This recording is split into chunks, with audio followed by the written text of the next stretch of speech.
नमस्कार, श्री कुकिंगमध्ये तुम्हा सर्वांचे खूप खूप स्वागत आहे। तर आजची आपली रेसिपी आहे वांग्याचं भरीत।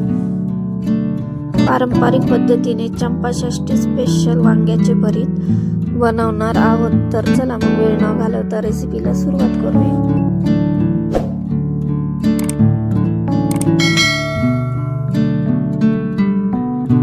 भरीत बनवण्यासाठी इथं मी मध्यम आकाराचे 6 वांगे घेतलेले आहेत। आता आपल्याला या वांग्याचे सर्व देठ काढून घ्यायचे आहेत। हे बघा, मी वांग्याचे सर्व देठ काढून घेतलेले आहेत। अशा प्रकारे सर्व वांग्याचे देठ काढून घ्यायचे आहेत। इथं मी गॅसवर कढई ठेवून घेतलेली आहे। त्यामध्ये आता अर्धा पळी तेल टाकून घेत आहे।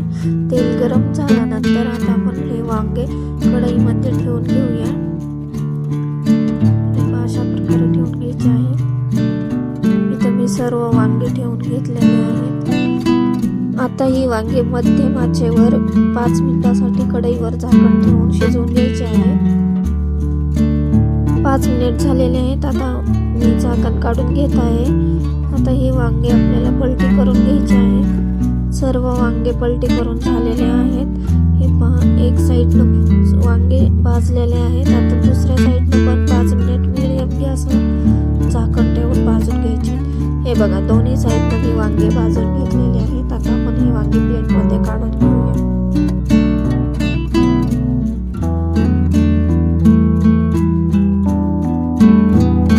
हे बघा, आपले वांगे छान असे शिजलेले आहेत। आता आपण याची साल काढून घेऊया। हे पहा, साल एकदम अलगदपणे निघत आहे। असेच आपल्याला साल काढून घ्यायची आहे वांग्याची, सर्व वांग्याची। नाहीतर तुम्ही या पद्धतीने पण वांग्याची साल काढू शकता। असे चमच्याने मॅश करून घ्यायचे आहेत। नंतर यावरची साल एकदम अलगदपणे निघते। अशी आपल्याला सर्व वांग्याची साल काढून घ्यायची आहे। हे बघा, मी इथं सर्व वांग्याची साल काढून घेतलेली। चला तर मग आता फोडणीसाठी लागणारे साहित्य बघूया।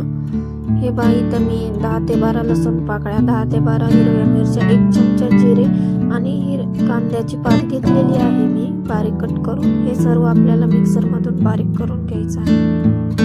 हे बघा, मी हे सर्व मिक्सरच्या भांड्यामध्ये घेतलेलं आहे काढून। हे सर्व आता आपण मिक्सर मधून बारीक करून घेऊया। हे पहा, मी असं बारीक करून घेतलेलं आहे। हे पहा, असं बारीक करून घेतलेलं आहे मी।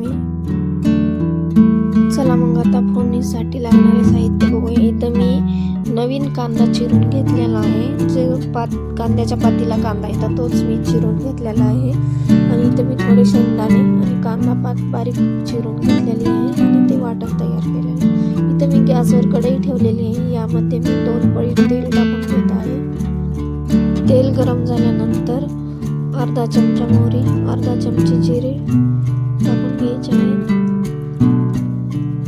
जिरे फुलल्यानंतर आता आपल्या यामध्ये मी शेंगदाणे टाकून घेत आहे। यामध्ये बारीक कट केलेला कांदा, कांदा तेलामध्ये छान असा परतून घ्यायचा आहे। आता यामध्ये आपण ते वाटण तयार केलेलं टाकून घेऊया। ते छान असं परतून घ्यायचं आहे।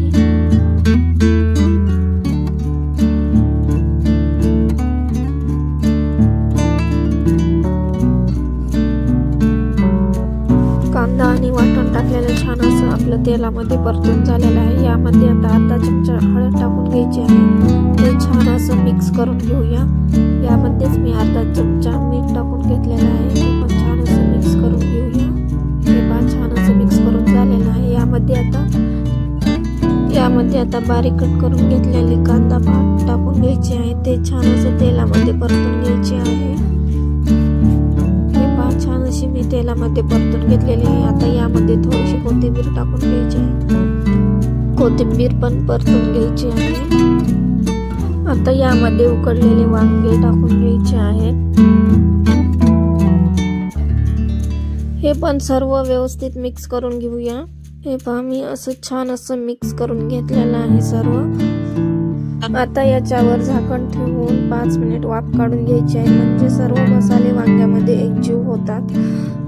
हे पहा, आता आपलं हे वांग्याचं भरीत छान असं तयार झालेलं आहे। तर हे वांग्याचं भरीत बाजरीच्या भाकरीसोबत खायला खूप छान लागतं. तर तुम्हाला ही वांग्याच्या भरताची रेसिपी कशी वाटली ते मला नक्की कमेंट करून सांगा. रेसिपी तर पूर्ण रेसिपी बघितल्याबद्दल धन्यवाद.